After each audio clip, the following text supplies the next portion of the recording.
Good morning. It's January 16th, and this is your daily brief in science. Here's everything you need to know. A new study builds a strong case that Asgard Archaea were the dominant ancestral source for most core eukaryotic genes, suggesting Asgard ancestors largely shaped eukaryotic cellular complexity before LECA. Using a large filtered dataset of prokaryotic and eukaryotic sequences and a constrained phylogeny approach, researchers find Asgard Archaea most strongly associated with eukaryotic gene families across information processing and many metabolic pathways, more so than other prokaryotes. The findings extend beyond information processing to nucleocytoplasmic transport, glycosylation, and protein targeting pathways, including ER-associated glycan biosynthesis and GPI anchor synthesis, indicating broad influence on membrane and protein processing machinery. Associations with alpha proteobacteria are strongest in mitochondrial-related pathways, notably oxidative phosphorylation and iron-sulfur cluster biogenesis, implying a major contribution around the mitochondrial lineage with far less signal outside mitochondria. Averaged ELW scores highlight strong Asgard links to ribosome components, RNA and DNA polymerases, nucleotide excision and mismatch repair, homologous recombination, translation factors, protein targeting, and ubiquitin proteasome-related processes, pointing to Asgard ancestry across core information processing and substantial metabolism. The study built 13,500 EPOCS from 10.9 million prokaryotic and 1.74 million eukaryotic sequences, using ELW to identify prokaryotic sister clades and arriving at a core of about 4,290 high-quality EPOCS after filtering. A substantial portion of eukaryotic genes show strongest associations with bacterial groups other than Asgard and alpha proteobacteria, reflecting a mosaic, multi-prokaryotic ancestry for many LECA genes. The dominant Asgard signal remains robust across different analytical representations, taxonomy frameworks, clustering strategies, and eukaryotic scope, and holds after quality control and dataset resampling, reinforcing the view of Asgard-dominated eukaryogenesis. A new study from Indiana University targets a specific inflammatory pathway to tackle acute myeloid leukemia at diagnosis and relapse. Researchers identify IL-1 signaling as essential for leukemia stem cell survival and show AML cells rely on elevated IL-1 activity. Reducing IL-1 signaling decreases colony formation and limits the leukemia's ability to reestablish in human AML cells. Genetic lowering of IL-1 signaling in human AML cells leads to fewer colonies and a reduced capacity to reestablish leukemia, indicating this pathway is critical for stem cell survival. The compound UR241-2 in early preclinical development is designed to block IL-1 pathway proteins and has related compounds in clinical trials for other cancers and immune diseases, suggesting potential future testing for AML. Related drugs are in trials for other cancers and immune-related diseases, signaling a path toward eventual evaluation of UR241-2 for AML. The work is led by TZU-CHIEH Ho and REUBEN Kapoor of IU School of Medicine, with collaborators from multiple institutions, and the study was published in LEUKEMIA. Collaborators include BASKAR Ramdas and others from IU and partner institutions, highlighting a multi-institutional effort. In preclinical models, UR241-2 impaired leukemia stem cells while largely sparing healthy blood-forming cells and reduced leukemia burden in mice. UR241-2 targets IL-1 signaling proteins, and preclinical results show reduced leukemia burden in mice with minimal impact on healthy hematopoietic cells. The findings point to the possibility of combining IL-1 pathway inhibition with standard chemotherapy to strengthen AML treatment and lower relapse risk. Researchers propose integrating IL-1 pathway inhibitors with chemotherapy to improve outcomes and reduce relapse in AML. A new study shows a lactylation phosphorylation loop that links GCN5, ERK, and lactate to amplify cancer progression, revealing a metabolic signaling axis in tumors.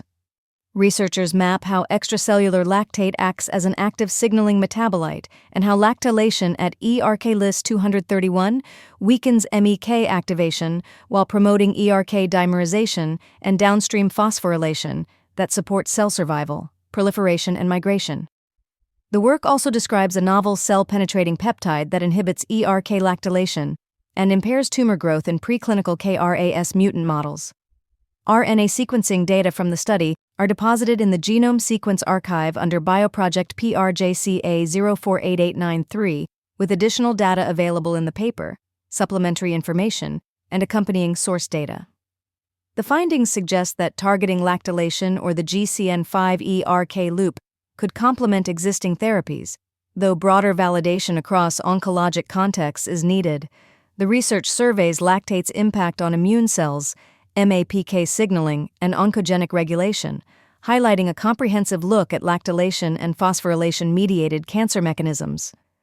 Warburg effect themes, lactate's role in tumor immunology, histone lactylation, and ERK-MAPK signaling dynamics are central, pointing to potential MEK-ERK-targeted strategies. The study situates its references in foundational cancer metabolism and signaling contexts, anchoring lactylation biology within established frameworks. Extracellular lactate is presented as an active signaling metabolite, reshaping how tumor metabolism interfaces with signaling pathways. A new international study suggests memory decline with aging isn't tied to one brain region but stems from widespread changes across many areas, with the hippocampus being influential but not sole. The research emphasizes broad, decades-long brain structural vulnerability rather than a single gene or region, and notes factors beyond APOE4 shape memory trajectories. Lead researcher Alvaro Pascual-Leone calls the pattern a consequence of global brain structure changes rather than isolated triggers. Published in Nature Communications in 2025, the findings point to possibilities for early identification of at-risk individuals and personalized interventions to maintain cognitive health across the lifespan. The study represents a major collaboration, pooling data from cohorts in Oslo, Barcelona, Cambridge, Max Planck Institutes, Geneva, Umeå, and other partners for a mega-analysis. More than 10,000 MRI scans and over 13,000 memory assessments from about 3,700 cognitively healthy adults across 13 studies were analyzed to examine aging-related memory decline. The MRI data and memory tests were combined to explore how aging impacts memory across diverse populations. The results offer a nuanced view that supports assessing global brain health rather than focusing on a single region or gene when considering memory aging. By highlighting widespread brain vulnerability, the study suggests risk assessment and interventions could be tailored across the lifespan to preserve cognitive function. The publication details are Nature Communications, 2025, Didac Vidal Pinheiro et al., DOI 1.064888/S41467-025-66354-Y, underscoring a cross-cohort consensus on global brain aging patterns. Aviv Clinics has earned UHMS accreditation, signaling a clinical-grade hyperbaric program with consistent care and accountability for patients and referring physicians. This accreditation makes Aviv the first U.S. center focused on emerging indications in hyperbaric medicine, setting it apart from facilities that offer general oxygen therapy. Dr. Amir Hadani, Chief Medical Officer and CEO, says the accreditation validates Aviv's scientific and clinical foundation and reinforces hyperbaric medicine as a rigorously studied discipline. Aviv Clinics is a leading research and treatment hub for cognitive and functional decline, and it partners with the Segal Center at Shamir Medical Center in Israel to advance evidence-based aging-related care. The broader program and partnership with the Segal Center underscore Aviv's aging-related cognitive and physical decline treatments as evidence-based. The program targets indications such as PTSD, long COVID, traumatic brain injury, stroke, healthy aging, and athletic performance, combining advanced diagnostics, multidisciplinary clinical expertise, and personalized plans to improve cognitive, physical, and overall functional performance in a medical, evidence-based setting. UHMS accreditation is recognized by the Joint Commission as the exclusive hyperbaric-specific certification through its complementary accrediting organization initiative, with months of staff preparation behind Aviv's attainment. UHMS is the world's leading authority on hyperbaric medicine, and its accreditation is the gold standard for safety and operational excellence in the field.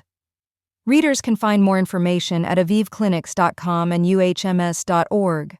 And Aviv positions its program as a global reference point in hyperbaric medicine with a commitment to expanding access to scientifically validated HBOT programs.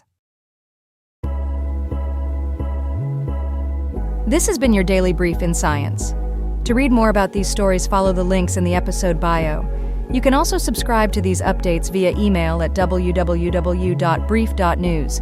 For more daily podcasts about the topics you love, visit brief.news/podcasts. We'll be back Monday with everything you need to know.